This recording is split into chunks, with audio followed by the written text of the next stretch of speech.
Welcome to the Taco Society Presents. We are the Taco Society. To my left is Phil Perron. Hello. Sydney Leigh. Gardner Goldsmith. We're here, the Taco Society is here to promote horror, to promote dark fiction. Dark fiction can be a number of different genres. Horror, as I just mentioned, could be noir, it could be fantasy. And that's what we're going to concentrate on, but not always. There'll be a few programs in the future where we talk about writing, the craft of writing, the mechanics of writing. And if you have any kind of interest in being a writer, if you think you might want to be a writer, keep on tuned. In the future, we'll have something for you. As far as other shows coming up, we've got a show with the Goffstown Writers Club called The Blank Page. They meet at the Goffstown Library, second Tuesday of every month at 6:30. We'll be interviewing all the members of the Blank Page, and they'll also be reading from their work. This first show, though, is about us, the Taco Society. And what we're going to do is just interview each other for a few minutes. Then we're going to get into some readings. You'll notice the books in the front of the table. Those are by us. They'll be changing throughout the program. But if you're interested, you can go online and pick up some of these books and see how these readings we do end. So now, to us. Phil. Hello, Tony. How you doing? Good. Good. Got some questions for you. You ready? Yeah, sure. Let's do it. First, tell me a little bit about your writing and the press. You're also a small press owner. Yes. Well, I haven't wrote as much as some of the other folks on this panel. However, I do have a few pieces that I have written, and many pieces in progress, like most writers will probably say. Work in progress. Yeah, absolutely. So what I've been writing usually is genre fiction, as you discussed, which is what I call, because I do a podcast, and what I call genre fiction based off of the podcast that I do, I say is horror, sci-fi, fantasy, thriller, techno-thriller, mystery, and exploitation films and things like that. And so what I do is I write, so similar to Stephen King things for folks who aren't necessarily familiar with the genre. And yeah, I do a small press too, which is basically a small press that publishes genre fiction. Most of your press is called Great Old Ones? Yeah, Great Old Ones Publishing. I run the press with Douglas Poirier out of Merrimack, New Hampshire. Good, good. How many books do you have out? Well, I'm not sure. I have to be honest, but we have about 14 books. Most of again, this is we publish for other people, so we publish other folks' work. Okay. Basically, if you self-publish, it's not as well. It's not as looked on as a good thing. Right. So we usually publish other folks' work, and we have about 13 or 14 books, and we're releasing about 5 in 2 weeks from now at Anthocon in Portsmouth, New Hampshire, which is a speculative fiction conference and convention, which all of us, I believe, are going. Great. We're going to talk about Anthocon a little bit at the end of the show, but yeah, that's exciting. So. If I recall correctly, most of your books are anthologies, or would you say it's half and half, or? We actually have 3 anthologies and a 4th that will be released later in this year. So everything else is either folks that have given us novels or their collections. Okay. So by one author, basically. Okay. Just going to get back to your writing a little bit. We all have works in progress. We're all writing. A lot of times we'll put music on. We'll listen to music. I don't. I have to have it completely silent. But almost everybody I talk to needs to have something. Let's pretend the story you're going to read from tonight was a movie or TV show. What, say, 4 songs would you use to score this TV show or movie?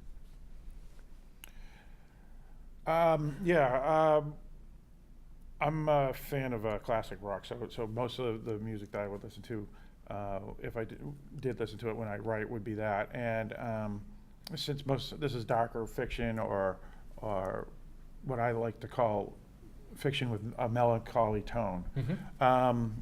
I would go with, I would think I would go with Pink Floyd, Welcome to the Machine. Ah, great song. And another piece that I've been working on recently, Machine Gun by Jimi Hendrix, Band of Gypsies. This is some movie. Stephen Stills, Love the One You're With. Uh-huh. And the fourth song would be The End by The Doors. Oh, I wow. would think, yeah. Boy, it makes me want to read the story right now, doesn't it? That's good. We're going to get back to the great old ones for a second.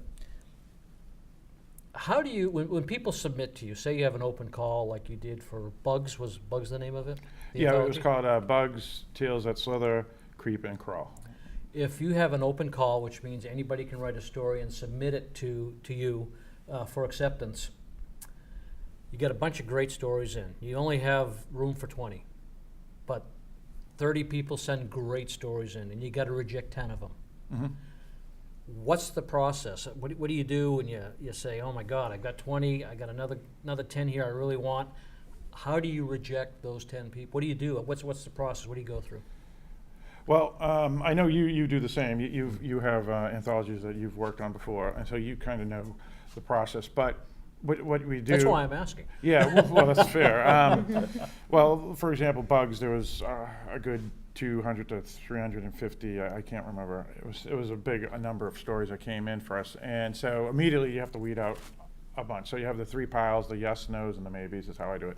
And then when you get to the final 50 or so, you have to then decide. And So you got 50 yeses. yeah, right. But of course, you have to even weed that down because you only can have anywhere between 15 to 35 stories usually in a book, because you don't want anything more than, say, 400 pages. Right. Yeah. What I've noticed is, depending on if it's me or one of the editors that we've hired, or Doug, my co-owner, what we do is, oddly, the stories are the type of stories that we like is what usually gets the yeses mostly. So, for example, when I chose most of the stories for Bugs, actually I chose all the stories for Bugs, and they were mostly melancholy, dark tales. And those are the type of tales I enjoy the most when I'm reading genre fiction. Uh-huh. So immediately I weed out a lot of the things that wouldn't be that. And then out of those tales, then I just try to choose the best. The best. And it's difficult, but... What do your rejections say when you have to send that email out? Right. Well, yeah, as I said as a joke offline to you, Tony, I would have Doug do it. But if that isn't the case, then what I would do would be anonymous. So instead of having Phil at greatoldOnespublishing.com, it would say publisher at greatold, so they don't know it's specifically me. Yeah. But in all honesty, Well, everybody who sends a story in, they worked hard to write it, Yes, so I they try to did. be as polite as possible. good. And the ones that I really liked that couldn't make it in, there was 2 for Bugs, for example, that were really good the first half, but the second half just didn't make it. So I wrote personal Okay. emails to them to let them know and how to rewrite it and send it elsewhere. Send it up. Yeah, absolutely. Well, now you told me how you reject other people. How do you handle rejection? If you get a book out there, an anthology, say somebody reads Bugs, Mhm. you go on one of the online retailers, or you go on Facebook, Bugs sucked. How do you handle rejection, personally? Yeah, right. Actually, I'm pretty good with that. Over the years, we'll be talking to Gardner later, who's, he has strong opinions on various issues in the world. And so you can't take anything personal. Everything is black and white. Mm-hmm. And yet I try to stay gray in the middle. So when I get a bad review, it doesn't really bother me that much, because I know the product's good, and I honestly believe it's a good product. Yeah. But Great attitude. But what it is that you have, for example, you have presidents like Franklin Roosevelt, for example, who say many people loved, but there's always going to be a group of people that don't like them. Same with a movie. The Godfather was a classic film, 98% good reviews on Rotten Tomatoes, 2% are terrible. So there's always going to be someone that's not going to like something that's good. Well, I can tell you the reviews I've read on Bugs were all positive. I hadn't read one negative, so. Well, that's good. Yeah, you've got Yeah, that appreciate going for you. It's a great anthology, by the way. Thanks. I'm going to ask you one last question, then Sure. I'm going to ask you to read. You got a publishing company, you got a day job like most of us do. Where do you find the time to write? And does your wife support you? If you say, honey, I'm going to go into the bathroom for 20 minutes, and you're sitting there and you're writing, is she yelling at you, get out of the bathroom? What's the process there? When do you find the time to write, and does your wife support you? 2 questions, I guess. Yeah. Well, it's definitely very difficult. For me especially, I'm not sure of everybody else here, but I have a young one, so I have to always help out my wife with our child, basically. So there's not as much time as, say, there was a couple of years ago. So to be honest, it's really not the time. I can always find time, whether you get up early, whether you do it during your lunch hour or whatever. The problem is motivation more than anything else. The writer's bane. Yeah, yeah. So I do find time. I always have time, rather than using my time to do things that some other folks would be interested in doing. I would instead write, or I would. So you're not raking the yard. You're writing something.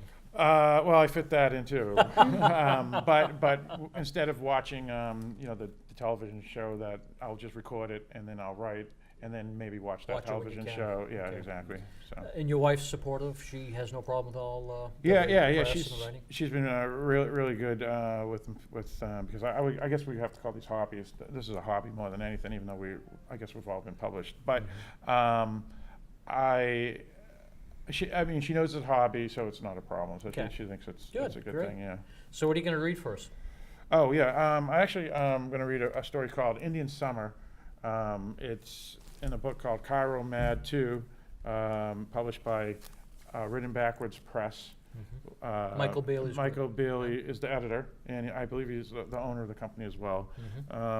He saw my story. I basically submitted it to him, and I was actually surprised that he took it, not because it's a bad story, because I think it's an absolutely fantastic story.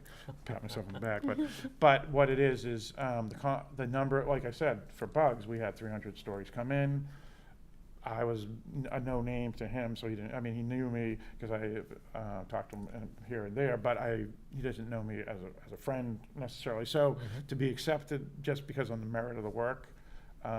You were proud. It's Yeah, great. yeah, and absolutely. so it was a surprise. You should be proud. Yeah, so. It's a great Go story. ahead. Yeah. Oh, thank you. So, okay, and by the way, God, you're actually in this book as well. I am indeed. Yes, Yes. indeed. Yes. Yes.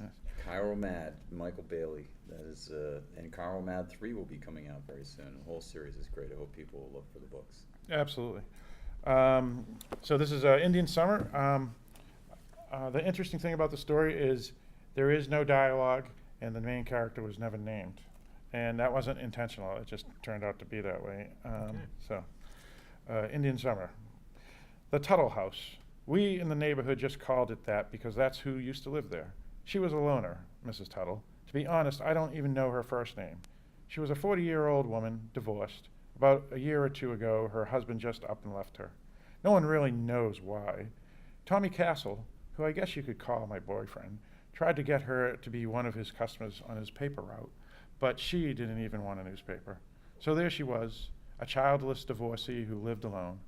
When I practiced cheerleading or worked on my field hockey moves over by the side yard where the moss was short enough, I'd see her occasionally working on her yard.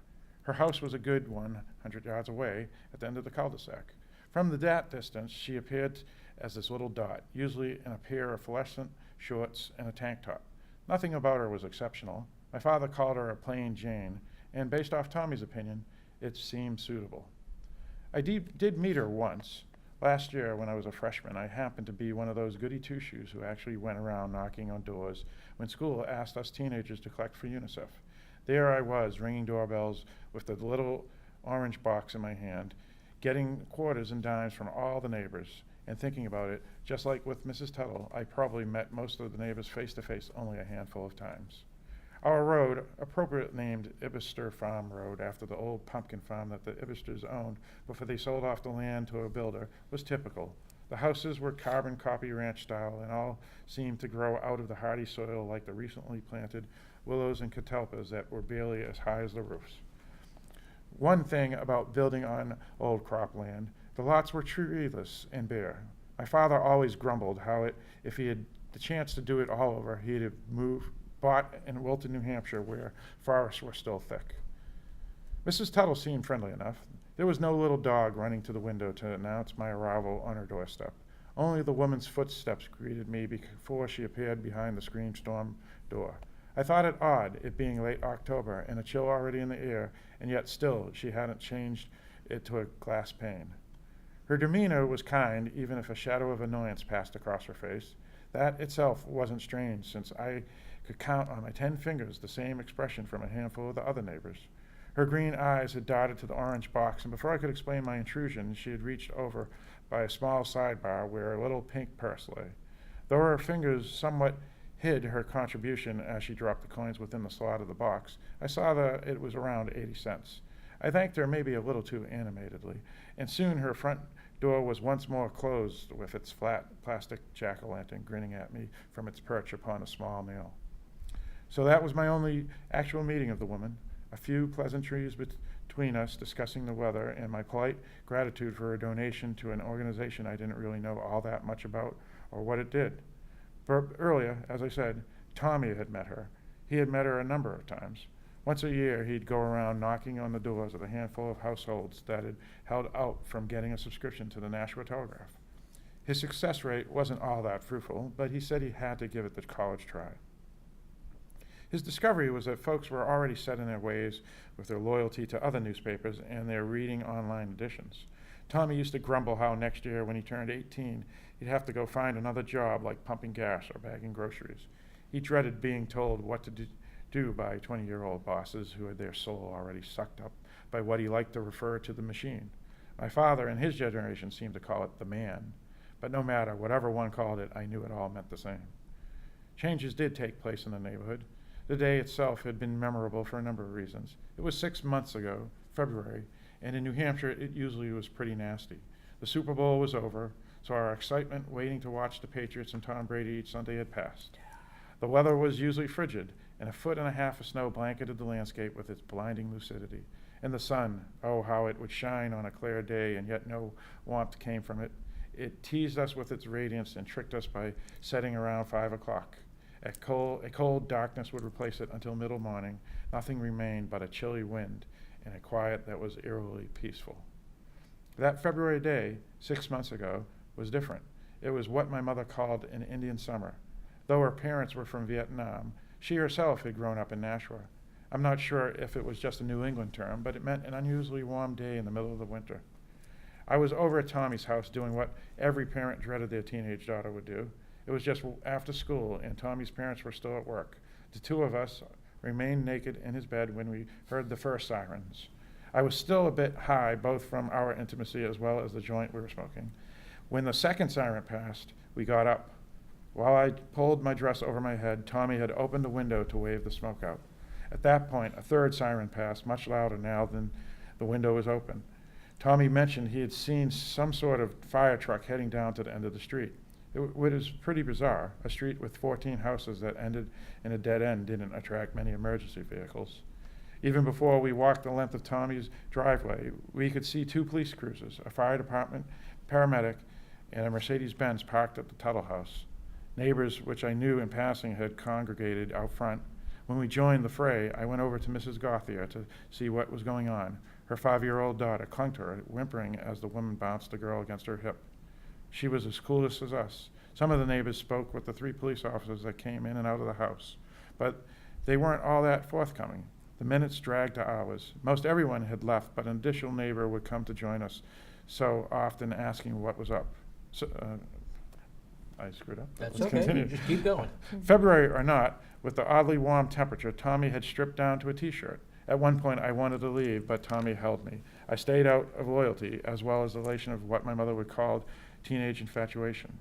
As the third hour rolled out its arrival, the waiting turned into goings-on. The police had locked open the storm door. It still had that screen. Out came one of the blue-jacketed firewomen. She walked backwards, almost stumbling down the first of 4 steps to the shoveled walkway. To my surprise, what followed was a wheeled stretcher covered by a dark blue sheet or blanket. Behind the trailing fireman came a man that looked somewhat like Mrs. Tuttle. I would later find out it was her brother who had come to visit from New Mexico. The Mercedes license plate had plainly showed that. He had driven across country, stopping at various warehouses that he owned before arriving in New Hampshire to check on his sister. It was he who had found her. I think that was where I'll stop. Great story. It makes me certainly wonder what the heck happened to Mrs. Tuttle, and I'm gonna read it. Like, It's a great like, story. hey. It's Yeah. a great story. and it's very New Hampshire. Yes. Like, I know that area. Charomad 2, you can get this at all online bookstores. I'm not sure if it's available in some of the bigger box stores, but It's orderable probably from, Great. if you go inside, you can probably order them. perfect, good. Thank you very much. It was a great reading. Yeah, no problem. Thank you. And what we'd like to do now is have Phil interview Sydney Leigh. Okay, very well. While you do that, I'm gonna grab something. Okay. Now, Sydney, actually, I never knew who you were. The only reason I even met you was because you sent a story for the Bugs anthology that we had a opening for, and when it came in, I just threw your story in with everybody else's because I, didn't know anything about it, and I had to read them all, and I didn't know you as a person. And when I read your story, I was blown away. It was absolutely fantastic. I then sent your story to the person who was going to write the foreword to the book, and that man is Simon Rumley, great British director. He is had a few films that are in the horror genre, but more of the literary style. Mm-hmm. And he wrote the foreword, and he specifically mentioned your story as possibly the best that he read out of Wow. the stories I sent for him to Congratulations. read. And I think that's a great honor because I absolutely is. love Simon Rumley's work. That's why So do I contacted him to. So let me ask you some questions because I know you have a different story to read tonight, but I wrote some story. What's that? First, I'd like to say thank you for your kind words. Oh, for you're welcome. accepting it into the anthology and sending it to Simon, because that was a huge honor, and I'm a fan of Simon's as well. Yeah, and to be honest, I just read the story. I mean, you wrote it. And it landed on my desk, and I was just blown away. So, you're welcome, though. But I have some questions. I'm going to do some different questions than Tony asked me, but generally to learn about you a bit. Okay. When did you know you wanted to be a writer? Well, I grew up with a very literate family who, loved language and literature, and I grew up, being the same. I had a pretty large vocabulary going into nursery school and kindergarten, and was writing essays and winning spelling bees in elementary school. And I remember I just couldn't get enough books in high school, and loved writing book reports and overwrote several of them, much to my teacher's dismay sometimes. But when I started reading horror, I think, picking up King and Barker and Primeval, when the anthologies started coming out, Douglas Winter's Primeval, those stories started hitting me in a way that I kind of felt like, wow, I want to write and have an effect on people the way that these stories are having an effect on me. And in terms of poetry, one of my teachers I started writing poetry in high school, and a teacher gave me How Does a Poem Mean? And I started to really study it, and that had a huge influence on me. And I knew that I wanted to write poetry as well, and started writing at a very young age, and have actually published several poems that I wrote back then recently. And You know, I always knew I wanted to be a writer, and when I read in college during a horror fiction, horror short story class, 999, Al Santorino's anthology, I read Nancy Collins' Catfish Gal Blues, and I just knew when I read that it was going to be a serious career for me, and Good for I you. needed to get busy, and Great. so. And actually, you have just had some more poetry accepted in Yes, some upcoming yes, anthologies. yeah, I had 2 poems accepted into Chiral Mad 3, Michael Bailey's anthology, the follow-up to this, which kind of took me by surprise as well. I had sort of gone through a bit of a block where I wasn't writing much. I was a bit sick and had trouble writing and was swamped with work and just couldn't, get my mind back into the, into writing gear. And something clicked, and I wrote this really complex sestina and decided to, I knew I wanted to send it to him. It was specifically written for the anthology. And I sent him that and another one that I had sort of waiting in the wings for him. And Good. so those Great. will be published. And I have another poem coming out in another anthology called Our World of Horror. So, Nice. yeah. Now, for example, I wrote the Indian Summer Story that I just read, and that's in a perspective of a teenage girl. So that's not me. Right. But I want to ask for you about your characters, the characters that you write in your books. Where do your characters come from? Are they ever based on real people? And can you relate to them, or are they in some way related to your own experiences? Definitely. A lot of my characters are based on real people. In fact, my character in the Bug story is based on a real person, and that's why a lot of the feedback that I got on it was from people saying that it affected them so deeply because they knew that it was a personal, intimate story, and that I was drawing upon something very personal. And I dedicated it to her in the beginning, and I named the character after her. And I think that, of course, in fiction, we sort of take things in a new direction with people if we base our characters on someone real.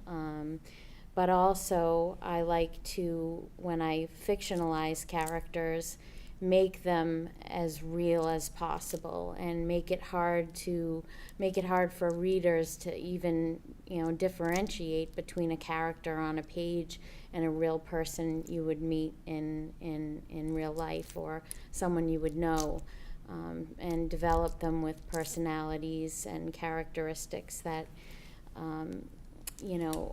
that make it possible to feel for them on a deep level. And because I think of my characters as real people, even if I haven't based them on someone I know.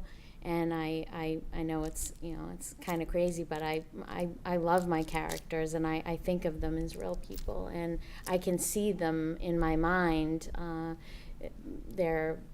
I can see them. I know what they look like. I know what they sound like, and I want my readers to think of them the same way, and whatever they're going through, whatever their struggle is or their conflict is in the story that the reader is, following along, I want that to resonate very deeply and, and strike a chord. And I think that if the character is very real, that's going to be much more effective. So I want my readers to relate to my characters as deeply as I do. Now, there's a lot of high points in everybody's life that they'll say is the best day of their life. So, for example, someone when they get married, or when they have a child, or when they got the touchdown at the football game. Mm-hmm. When you got your first published work, what was it and how did you feel? Actually, my first published piece was a poem in an issue of Merrimack Valley magazine. It wasn't a horror piece. It was a poem that I had written, a sort of a historic piece about North Andover, and it talked a little bit about the town's history and took place around Lake Kachikawick, and it was very visual, sort of a peaceful poem, and I had sent in a picture I had taken to go along with it. And I was Greg Norris, actually, of that edits for you, and who was in Essex Writers and Artists Guild that I joined several years ago, had suggested that I, submit some work to Merrimack Valley magazine. He's the one who was the reason it got submitted and accepted.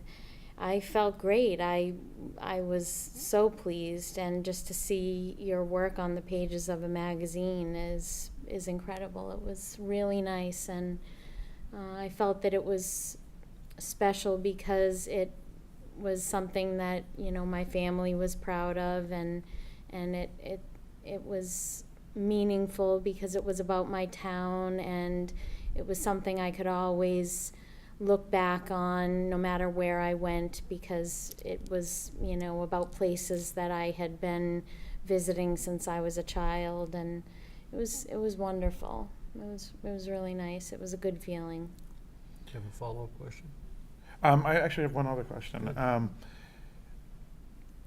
In my opinion, everybody here is a really good writer, and that's why we've been published. But where would you like to be or see yourself in, say, the next 3 to 5 years? And again, we know that a lot of in this industry is very lucky. It's sometimes who you know, and a lot of times it's also your talent. So with your regular day jobs, with your regular life, with the time you have with your family, where would you like to be as an author in, say, a few years from now? I would like to have much more time to myself to be writing. I juggle a lot of projects with the 2 presses I work for. I put a lot into those and sacrifice a lot of time to be writing for myself. And I do have a family. I have a 17-year-old who isn't, he doesn't require as much time as a young one, but we're looking at the That's quite the age. yeah, we won't go there. It's a whole new set of challenges, I in a few years, I would like to see myself with the kind of solitude that would afford me the luxury of really sitting down and writing as much as I want to right now but can't. Yeah, absolutely. Great. You got something to read for us? Yes, I do. Yeah, I do. I am going to read Night Soliloquy, and that's from the Library of the Dead, which is also edited by Michael Bailey and published by Written Backwards Press, and that's Michael Bailey's press. And that was just released at the World Horror Convention in Atlanta and is going to be relaunched at AnthoCon in just a couple weeks. In June 5th. Freddie Flowers Forsyth could not have loved Fern more. That's why the tragedy that laid his wife to rest in Oakland's Chapel of the Chimes was so strange. For a time, all of San Francisco talked about her death. Many still do, and rightfully so. Had you been there, standing under the neon glow of a sign on those dark city streets, or perhaps watching from a window, or passing by in a car, you might still be talking about it too. If you made it out alive, that is. I wasn't so lucky myself. Freddie was a fixture on the floors of the San Francisco Flower Mart and on the industry itself. He'd seen the grand opening of the terminal in 1956, and 30 years prior helped his old man wrap bouquets on 5th and Howard. Freddie knew his flowers like no one else. but there was no blossom, no petal, no fragrance that he loved more than Fern. Fern was a leggy brunette with a heart-shaped ass and a side smile that made men weak in the knees and firm in the rise. But she belonged to Freddie, and we respected that. Not because he was the jealous type. Flowers didn't have a mean bone in his body. At 51, he had kind eyes that matched both his voice and his nature. As a straight man, even I can admit Flowers was as handsome as he was gentlemanly. He worked hard, played hard, and deserved a woman like Fern. He was, quite simply, just a hell of a guy, and to be honest, I'd like to think I was too. Fern sang at Griff's, a place named after my brother, which we co-owned and I ran while he raised his family and tried to get a vineyard off the ground up in Calistoga. I never married, and suppose it's because someone who spends all his time behind a bar, pouring drinks, sweeping cigarette butts, and wiping down countertops, might not be a dream come true for a girl. But my name was Kingston Cole, and they called me King for short. And for a while, I felt as though that's exactly what I was. Several nights a week, Fern enchanted Griff's crowds with a voice as rich and romantic as a dozen red roses. She really was something, a rare and elegant arrangement hand-picked by the gods themselves. Not that there weren't other women, mind you. The clubs in those days were hopping with girls who loved the West Coast at night and were game to fly wherever the bay breeze took them. Some were single, some weren't, and none held a candle to Fern. But that still didn't deter me and the other boys on Nob Hill from trying to sweep them off their feet. And boy, does that phrase carry a whole new meaning now.